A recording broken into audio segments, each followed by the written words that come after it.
this is Photography Gamer. Welcome back to the channel. In today's episode of the Virtual Photographer's Guide, I'm going to break down the photo mode in The Last of Us Remastered on PS4.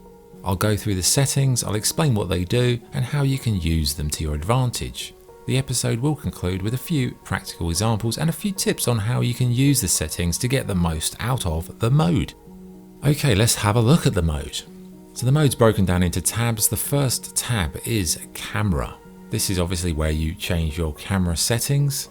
So firstly, you want to enter the photo mode. So you click L3.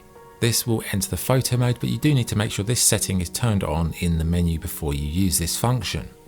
When in the photo mode, the left and right analog sticks offset the camera or orbit the camera. Offset is like moving it up, down, left and right. Orbit is rotating it around the subject. The X button hides the UI if you want to take a screenshot or just see the image without the user interface. The R3 button resets all of the changes on that tab. L1 and R1 is a dolly function. What does dolly mean? Doesn't mean you get a doll. No, it's like a kind of zoom of sorts. It's what film and photography people call zooming to make them sound clever.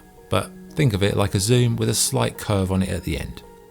If you use the D-pad and press left and right, you will roll, tilt the camera. This is a good way of changing the dynamic perspective of things. This will make it look like motion is in action or surrealness. And finally, if you click L3, you can exit the photo mode. Okay, the next tab is field of view. So in here, we can change the degrees of the field of view. Field of view essentially is like zooming. So I use it to make adjustments to framing, usually after I've kind of got an idea of what I want to take a picture of. Next tab is depth of field. So you've got three options. You can turn it on and off. You can use the left stick to do the distance of the depth of field and L1 and R1 to change the width.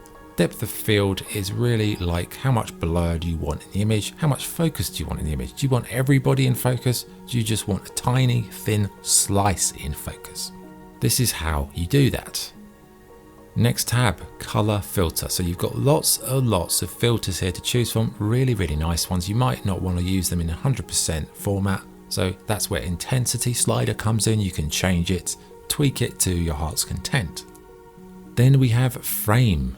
So you can use the D-pad to select a frame that will suit your image. A few options to choose from, not a lot, but a few. Next is vignette. So you can turn it on and off. You can change its size and its intensity. A vignette is a shadowy border around the image with the idea for it to bring your eye into the center of the shot. By darkening the borders, in essence, it should bring your eye into the center. Next is film grain, so we just have intensity for that. Film grain is good if you just want to add a bit of texture and detail. It's good for games like this because it's quite gritty. Next is brightness, again an intensity slider, so you can make the image brighter or darker. Brightness, you got to be careful you don't go too far with it because it can look very washed out or a little bit too dark, so again, use it delicately. And then we have hide character, so you can have no characters hidden, you can have the player hidden, you can have buddies hidden. This is if you want to do a portrait of yourself, or you want to do an image of the environment without any people in it, or you just want to take a picture of your sidekick, that kind of thing. It's a nice option to have. Okay, so those are the settings, the good points, lots of nice settings to choose from, and there's a nice smooth quality to the settings, the way it works in terms of like the sliders and how it looks in the end. Bad points though, it's a very long-winded process to edit a photo in The Last of Us Remastered because all of the menus segregate the settings, and also you can only move the camera on the camera setting, which means you've got to go all the way back there to change it, all the way back to what you were working on. Very cumbersome, long-winded. I think it needs streamlining, it needs redesigning because it's got everything you need. It's just the way it's laid out. It's really quite un-user-friendly, and also I think some more fun elements would have been nice, Where's the fun elements?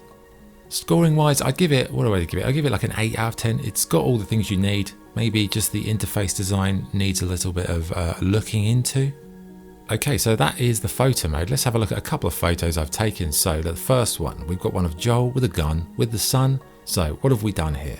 Well, this is where you can use lighting in the game creatively. So I used the sun and placed it just around sort of Joel's hand and gun position to give it that kind of nice glow effect. And then you can see all of the sort of dust particles are blurred So that's where I used the depth of field, and I used a very shallow depth of field in terms of having just Joel in focus. Everything else before and after is blurred. I probably added some grain there. Color wise, probably a filter that has a warm glow because we're dealing with the sun. And then it's just framing, just try and get the eye line 2/3 up and just leave a sort of a nice visual journey from one side of the image to the other, balancing it off in terms of distances. Next one, this was the cover art. So this is an example of 2 photos. So this was the original photo it was based on. So you've got Ellie in the middle, Joel on the left, and his shadow on the right. It's got a nice kind of duality to the image, like the journey between where Joel starts and where he ends. But I didn't want Ellie on the stairs because you can't really see her, and I wanted to put the kind of text there. So what I did, I took this photo of Ellie, put it in the middle, put a kind of a blending effect so the 2 images work together. And then I just painted out Ellie on the staircase, painted out some of the background noise to the black and white shot.